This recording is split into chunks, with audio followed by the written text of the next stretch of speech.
Bonjour et bienvenue sur le deuxième podcast de Yoga Phoenix.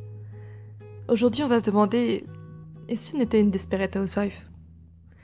Ce matin, alors que ma fille s'était réveillée à 6h30, recouchée direct avec un bisou et une phrase pour la rassurer, je me suis mise à penser aux Desperate Housewives. Le rapport? Aucune des femmes dans la série n'arrive à tout gérer.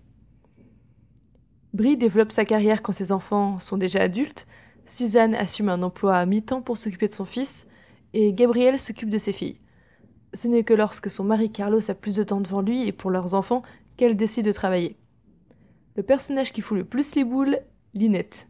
Elle est durant 8 longues saisons tiraillée entre son rôle de mère au foyer, et pourtant elle adore ses enfants, et sa vie professionnelle.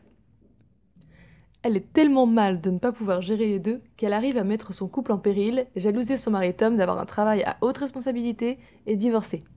On se rassure, à la fin, ils reviennent ensemble. En repensant aux différents schémas de vie représentés dans la série, je me suis dit qu'elle était finalement assez réaliste. En tout cas un petit peu plus que ce que nous pouvons voir sur les réseaux sociaux. Cet étalage de vie actuelle nous oblige inconsciemment à tout gérer de A à Z. Et c'est impossible. Ou bien nous devons inhiber nos ressentis ou nos émotions. J'ai pour ma part décidé de mettre ma carrière un peu de côté.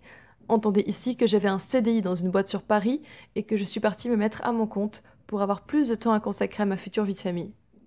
J'aime m'occuper de ma fille, mais je suis tellement plus heureuse depuis que j'ai repris une activité professionnelle partielle.